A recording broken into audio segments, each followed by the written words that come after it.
எல்லாத்துக்கும் வணக்கம். எல்லாம் எப்படி இருக்கீங்க? நல்லா இருக்கீங்களா? மனசுக்கு பிடிச்ச சாப்பிடுங்க, சந்தோஷமா வாழுங்க. இந்த வீடியோ நம்ம என்ன பார்க்க போறோம்னா, குரு பயிற்சி பலன் மீன ராசிக்கு 2024 எப்படி இருக்க போதா இந்த வீடியோ ஃபுல்லா நம்ம பார்க்க போறோம். ஸோ ஸ்கிப் பண்ணாம எண்டு வரைக்கும் பாருங்க. ஸோ வாங்க நம்ம சந்தோஷமா வீடியோக்குள்ள போலாம். இந்த குரு பயிற்சி 1ஆம் தேதி மேல வருது. ஸோ அதுலேருந்து அடுத்த வருஷம் 1ஆம் தேதி மே 2025 வரைக்கும் இந்த மீனத்துக்கு எப்படி இருக்குன்னு பார்க்க போறோம். இப்போ ஆல்ரெடி உங்களுக்கு வந்து 7 சனி நடந்துகிட்டு இருக்கு. அது மட்டும் இல்லாம ராகு வந்து உங்களை அப்பப்போ கன்ஃபியூஸ் பண்ணிக்கிட்டே இருக்காரு. தேவையே இல்லாம அதை இது யோசிச்சுக்கிட்டு ஒரு மாதிரி கன்ஃபியூஸா இருக்கீங்க. உங்களுக்கு இப்போதைக்கு உங்களோட ஃபேமிலி வந்து எந்த ஒரு ப்ராப்ளம் இல்லை, உங்களுக்கும் எந்த ஒரு ப்ராப்ளம் இல்லாமல் ஒரு நியூட்ரலாக போய்கிட்டு இருக்கு அப்படின்னா, உங்களுக்கு வந்து இதுக்கப்புறம் திடீர்னு ஏதாவது ஒரு செலவை கொண்டு வந்துடுவாரு. எதிர்பார்க்க முடியாத விஷயங்கள் திடீர்னு உங்களுக்கு நடக்கும். நீங்க நினைக்கிற விஷயங்கள் உங்களுக்கு நடக்கும்னு நம்ம சொல்ல முடியாது. ஸோ அப்போ மீனம் வந்து நீங்க ஒரு எச்சரிக்கையோடு தான் ஒரு முடிவை நீங்க எடுக்கணும். அது உங்க ஃபேமிலி மேட்டரா இருக்கலாம், இல்லை நீங்க வேலை செய்யறதா இருக்கலாம், இல்லை உங்க பிஸ்னஸ், உங்களோட ஜாப், இந்த மாதிரி ஒரு முக்கியமான விஷயம் எதை வேணாலும் இருக்கலாம். இந்த மீனத்துக்கு நீங்க மெயினா ஒரு பாயிண்டா நீங்க பார்க்க வேண்டிய விஷயம்னா மணி மேட்டர் தான். சில பேர் வந்து இந்த கொடுக்கல் வாங்கல் விஷயம், அப்புறம் பெருசா நீங்க லோன் எடுக்கிற விஷயம், இதெல்லாம் இப்போதைக்கு வேணாம். யாராவது கடன் கேட்டா அதை கொடுக்கறதுக்கு இது வந்து சரியான நேரம் இல்லை. நீங்க கொடுத்த பணத்தை அதை எப்படியாவது சரியா பேசி அதை வாங்க வேண்டிய நேரம் தான் இது. இருக்கிற காசை, இருக்கிற பணத்தை வந்து நீங்க தக்க வச்சுக்கிறதுக்கு பழகுங்க. ஸோ மீனம் இந்த டைம்ல நீங்க ஃபர்ஸ்ட் என்ன ஸ்டெப் நீங்க பார்க்கணும்னா, நீங்க வந்து இந்த பணம் விஷயத்துல வந்து கொஞ்சம் கேர்ஃபுல்லா இருக்கிறது தான் நல்லது. சேவிங் மட்டும்தான் நம்மளை காப்பாற்றும். ஸோ இந்த டைம்ல யாராவது நம்மளை ஹெல்ப் பண்ணி காப்பாற்றுவாங்க அப்படின்னு நினைச்சீங்கன்னா அது நடக்காது. தொழில் தொடங்குறதுக்கு இல்லை பிஸ்னஸ்ல ஏதாவது இன்வெஸ்ட் பண்றதுக்கு இது சரியான டைமா சொல்லி கேட்டீங்கன்னா இது சரியான டைமு இல்லை. ஃபர்ஸ்ட் நீங்க யோசிக்கலாம், அதுக்கப்புறம் நீங்க வேணா செய்யலாம். அப்படி இல்லைன்னா உங்களோட ஜாதகத்தை வந்து நீங்க செக் பண்ணி பார்த்துங்க. உங்க சுய ஜாதகத்தில் லக்னம் இதெல்லாமே சரியா இருந்துச்சுன்னா அப்போ வேணா நீங்க இந்த வியாபாரத்தை நீங்க செய்யலாம். இந்த 7 நடு சனி நடக்கும் போதோ, இந்த குரு 3ஆம் வீட்டுக்கு போகும் போதோ உங்களை வந்து ஏதாவது ஒரு பிஸ்னஸ்ல வந்து இறக்கி விட பார்க்கும், ஏதாவது ஒரு பணத்தை வெளியிலாக்க வைக்கும். ஸோ இதை வந்து நீங்க செய்ய வேண்டாம். தெரியாதவங்களை நீங்க நம்பி இறங்க வேண்டாம். அதுலயும் கொஞ்சம் பொருளாதார விஷயத்துல கொஞ்சம் கவனமா இருங்க. ஃபேமிலி விஷயத்துல பாத்தீங்கன்னா இந்த டைம்ல வந்து அந்த ஃபேமிலி வந்து உங்களை புரிஞ்சிக்க மாட்டாங்க. பொதுவாகவே மீனராசிக்காரங்களை ஃபேமிலி வந்து புரிஞ்சிக்க மாட்டாங்க. இப்போ வந்து அது இன்னும் கொஞ்சம் டபுள் ஆகுற மாதிரி இருக்கும். புரிஞ்சிக்காதவங்களை நினைச்சு நீங்க டெய்லி வருத்தப்பட வேண்டியது தேவையில்லை. அது அப்படியே ஃப்ரீயா விட்டுடுங்க. அப்புறமா அவங்களே ஓகே இது இப்படிதான், இப்படி ஆயிடுச்சு, பரவாயில்ல அப்படின்னு அவங்களே ஒரு மனநிலைக்கு வந்துடுவாங்க. அடுத்து வந்து சகோதர சகோதரிகளுக்கு நீங்க ஹெல்ப் பண்ற மாதிரி வரும். ஸோ ஹெல்ப் பண்ணுங்க, அது ஒன்றும் பிரச்சனை கிடையாது. ஆனா உங்களுக்கு எந்த ஒரு பாதிப்பு வராத அளவுக்கு நீங்க ஹெல்ப் பண்ணுங்க.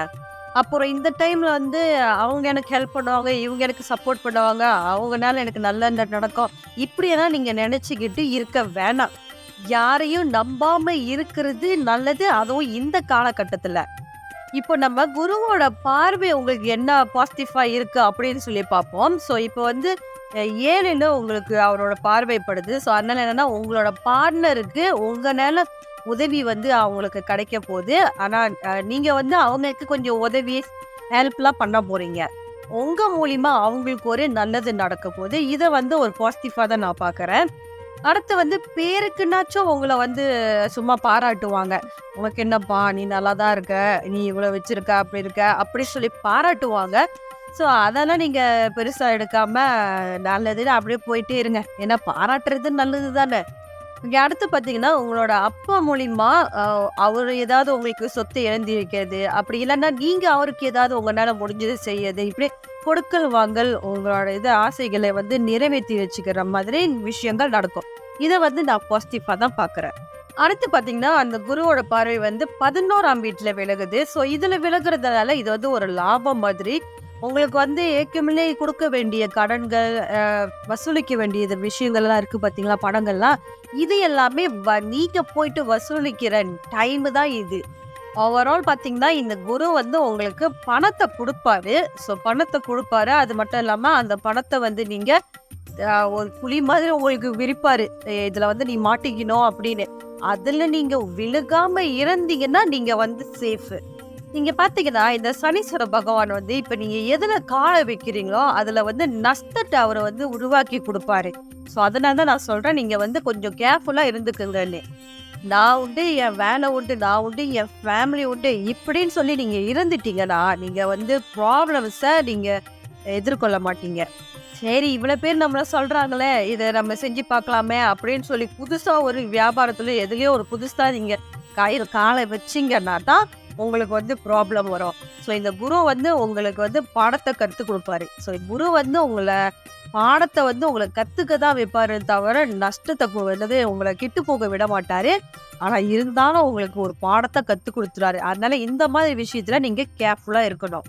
ஸோ ஓவரால் பார்த்தோம்னா, விழிப்புணர்வோட நீங்க இருந்தீங்கன்னா, இந்த வருஷத்துல அதாவது இந்த 1 வருஷம் நடக்க போதுல்ல குரு பயிற்சி, இதுல வந்து நீங்க சேஃபா இருந்துக்கலாம். இந்த குரு பயிற்சி பலன வந்து நீங்க நன்னா புரிஞ்சுக்கணும். ஏன்னாக்கா இந்த குரு வந்து மேஷத்துலேருந்து ரிஷபத்துக்கு போறாரு. ரிஷபத்துக்கு போற குரு வந்து நமக்கு எப்போதுமே பொருளாதாரத்த வாரி வாரி குடுப்பாரு. சில பேத்த எல்லாம் டக்குன்னு இவரு தூக்கி விட்டுருவாரு, பணக்காரனா ஆக்கி விட்டுருவாரு. அதே உங்களோட சுய ஜாதகத்துல வந்து குருலாம் கோப்பமாக்கா இருந்து, கிரகங்கள் எல்லாம் கொஞ்சம் கோப்பமாக்கா இருந்தாங்கன்னா, உங்கள வந்து அப்படியே இவர் ஆப்போசிட்டா கவுத்து விட்டுருவாரு. இருக்கிற பணத்த எல்லாம் அப்படியே கரைச்சு விட்டுருவாரு. ஸோ நீங்க வந்து கொஞ்சம் கேர்ஃபுல்லா இருந்துக்குங்க. நீங்க வியாபாரம் செய்றதா இருந்தா தான் நீங்க கேர்ஃபுல்லா இருக்கணும். நீங்க வேலை செஞ்சீங்கன்னா எந்த ஒரு ப்ராப்ளமும் இல்ல. ஸோ இன்வெஸ்ட் பண்ற விஷயத்துல ரொம்ப ரொம்ப கேர்ஃபுல்லா இருக்கணும். எனக்கு தெரிஞ்ச எல்லா விஷயத்தையுமே நான் உங்ககிட்ட சொல்லிட்டேன். உங்களுக்கு தெரிஞ்சு மீன ராசி யாராவது இருக்காங்களா? அப்போ மறக்காம அவங்களுக்கு இந்த வீடியோவை ஷேர் பண்ணுங்க. அவங்களும் அவங்க லைஃப்ல என்னத்த சேஞ்ச் பண்ணோமோ அந்த விஷயத்த அவங்களும் சேஞ்ச் பண்ணிக்கிட்டோம். ஸோ இதுவரைக்கும் என் சேனல் சப்ஸ்கிரைப் பண்ணவங்க எல்லாத்துக்குமே ரொம்ப ரொம்ப ரொம்ப நன்றி. அப்போ சப்ஸ்கிரைப் பண்ணாலே பார்த்துட்டு இருக்கீங்க பார்த்தீங்களா? மறக்காம ஒரு சப்ஸ்கிரைப் பட்டனை தட்டி விட்டுடுங்க. அப்பதான் நான் மேலும் மேலும் போற வீடியோஸ் எல்லாம் உங்களுக்கு வந்து சேரும். அது மட்டும் இல்லாம எனக்கு ஒரு தூண்டுதலா இருக்கும், ஒரு எனர்ஜியா இருக்கும் அடுத்த வீடியோ உங்ககிட்ட வந்து போடுறதுக்கு. ஸோ மறக்காம சப்ஸ்கிரைப் பண்ணிடுங்க. அடுத்த வீடியோல உங்களை சந்திக்கிறேன். அது வரைக்கும் உங்கள் திவ்யா.